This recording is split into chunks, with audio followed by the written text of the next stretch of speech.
I had a dream last night. I was still on the floor of the circular room, listening to the creature call for me to release it. The symbols on the walls seemed to move rapidly, forming glyphs and words that I couldn't understand, but felt the thing in my brain slowly begin to break it down to rebuild it again. As I closed my eyes to try and drown out the pain, I heard a loud bang. I quickly sat up and watched in horror as the door bent and cracked as it was hit over and over again.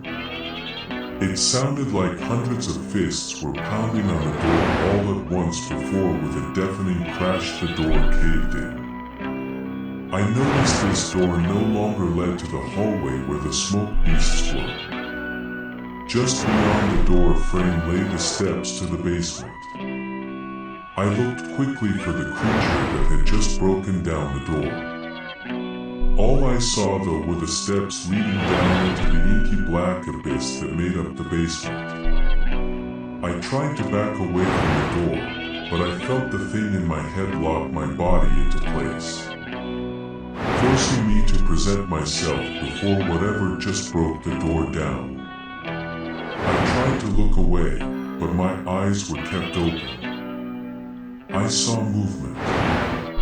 It was quick. I thought it was my imagination, but I kept seeing it. The darkness was moving. It was not a shadow, but the form of the beast as it slowly moved its way from its prison. It crawled towards me.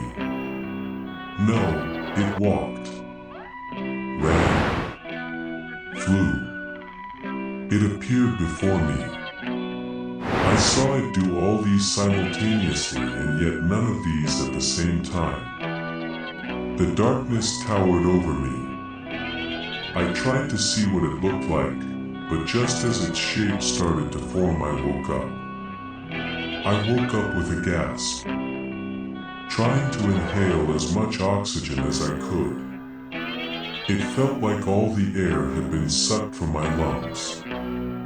I tried to breathe, but it felt like there was a weight pressing down on my chest, only allowing me small gasps. I tried to see what was pressing on me, but I only saw darkness. The pressure began to strengthen until I felt myself become lightheaded and almost passed out again. As soon as I felt that the pressure disappeared completely, I sat bolt upright and tried to suck in as much air as I could.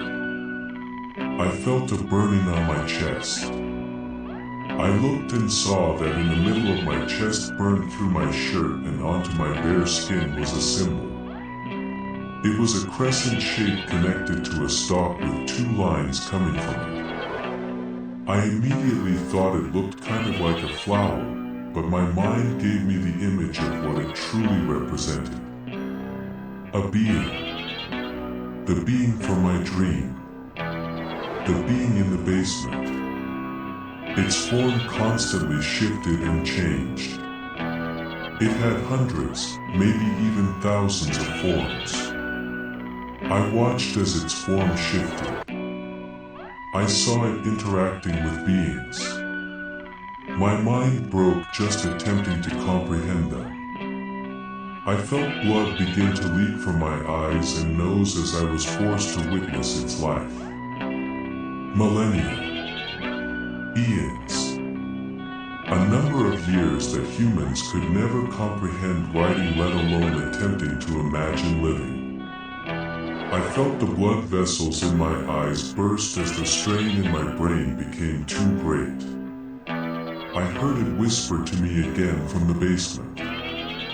Help me, come to me, help me, find me, help me, release me. The words echoed all around me. I was left deafened by them, and yet I still heard those words repeating over and over and over again. I crawled towards the door, hoping to escape this room. I wanted the monsters outside to take me and kill me before this being, this god, finally destroyed my essence and consumed me. I reached for the handle and realized in pure dread and horror that the house had changed again. The door handle I touched was no longer the one that took me to the hallway. I immediately recognized the door to the basement. "Come to me," I heard it. Just beyond the door. "Find me," I trembled in fear as I realized what I must do. "Release me, I am writing this to tell you all that I must go into the basement. I have no choice. I shall either find a way to stop it, or I will sadly doom this realm by releasing a deity neither I nor anyone else can truly comprehend. If I can stop it, I will attempt to let everyone know. However, I have accepted this as mine and everyone else's." End.